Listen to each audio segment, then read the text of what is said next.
Yeah, 5 months, 5 years, 7 months, 5 days. How did you get through it? I'm resilient. It's my Irish background. So, you have to be a little tenacious with these people, but it's, you do it day by day. Every day I sung the national anthems of my 4 countries, and I did it one step at a time. And what is your words to the negotiators, the Americans, and all the other allies who worked for months, for years, for this moment, for you to be home? Thank you very much. And any words for remaining American prisoners who are still detained in Russia and elsewhere? Just hang in there. We're coming for you. Okay, thank you so much. Thank you.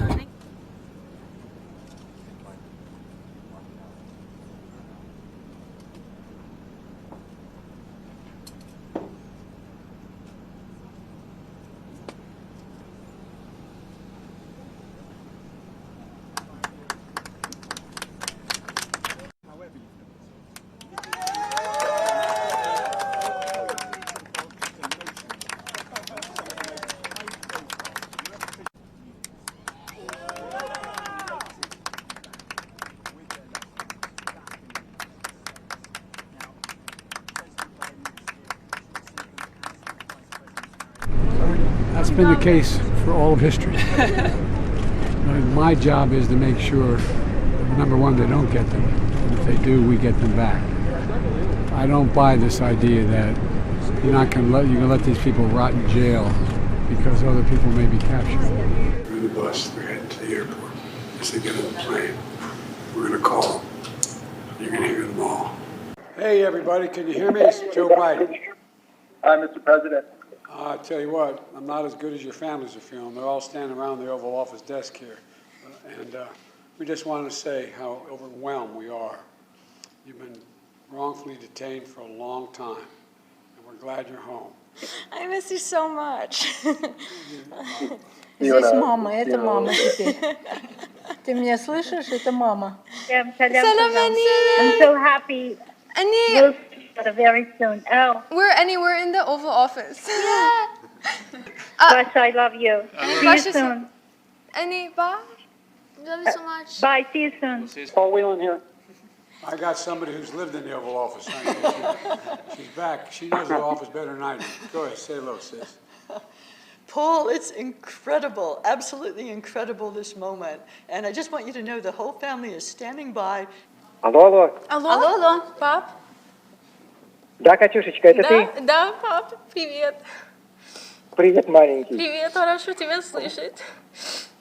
Вы там где? We're in the Oval Office. No word is strong enough for this. I was sure I'm going to die in prison. I don't believe what's happening. I still think I'm sleeping in my prison cell in Omsk instead of hearing your voice. But I just want you to know that you've done a wonderful thing by saving so many people. I think there were 16 of us on the plane. Again, I still can't believe it's happening. So I just want you to say that I don't think there are many things more important than saving human lives. We're going to see you at Andrews. Don't pretend you don't know us, okay? Okay. Welcome. Thank you, Mr. President. I can hardly wait to see Yeah, you. thanks for bringing us home. Thank I you. tell you what, See you soon.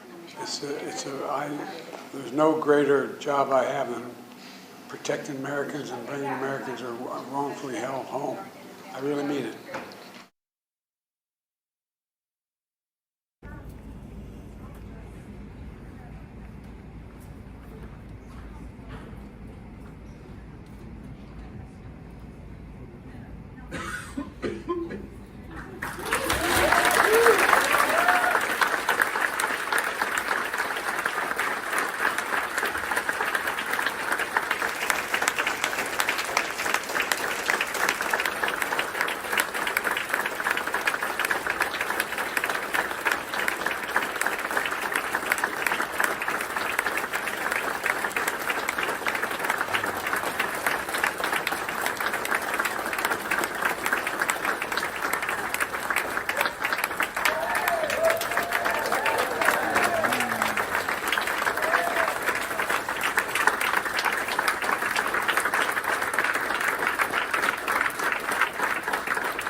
Of course, we've seen images of him, and we saw a photograph from the US government, and he was smiling, and that was enough for us. It's a great day. We're dealing with the Russian government. You never know what might happen at the last moment. We started, kind of to get word that, yes, this could be imminent. Again, we weren't ready to exhale until, of course, we actually saw that Evan was going to get onto that plane and that he was actually aboard, and then it landed. So this is really a momentous day for Evan, his family, and his family at the Wall Street Journal. Correct. Evan was able to receive and write letters. They had to be in the Russian language. They had to be in Russian. So basically, there was a whole team dedicated to translating letters for Evan that were written by supporters, strangers, and, of course, people who maybe don't have Russian language skills. There was a whole team dedicated to helping them write those letters to get to Evan. And he was very diligent in writing back. He, wrote back to many people and made sure they knew that those letters were really a lifeline for him as he sat basically in a cell, a very small cell, 23 hours a day with just 1 hour of exercise, and using that time to meditate, to try and exercise, and just to try and keep a sound mind. And we really do believe that that he showed that resilience and has managed to do that. This was a major kind of diplomatic coup, I would say, yes. So certainly for the Biden administration. Of course, the Russians always said that there are back channels that are being worked, and that there are special channels between both of the kind of intelligence agencies. But it was a matter of diplomacy. And one should add that in the end, any kind of deal like this from the Russian side basically boils down to what Vladimir Putin wants and what he has decided. The buck very much stops at him. That's just incredible. It really just shows you the character of this young man and this really incredible reporter. The very fact that he has endured 16 months of grueling conditions, has been, incarcerated by a regime for a crime which he did not commit, for just doing journalism. And yet first at front of mind for him is the fact that when he gets up and running again, he wants to do journalism. He wants to have an interview with Vladimir Putin. That, to me, is pretty remarkable and really speaks to the character of Evan Gershkovich.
Я, наверное, сейчас пойду, потому что буду запускать, сейчас уже дверь открывать.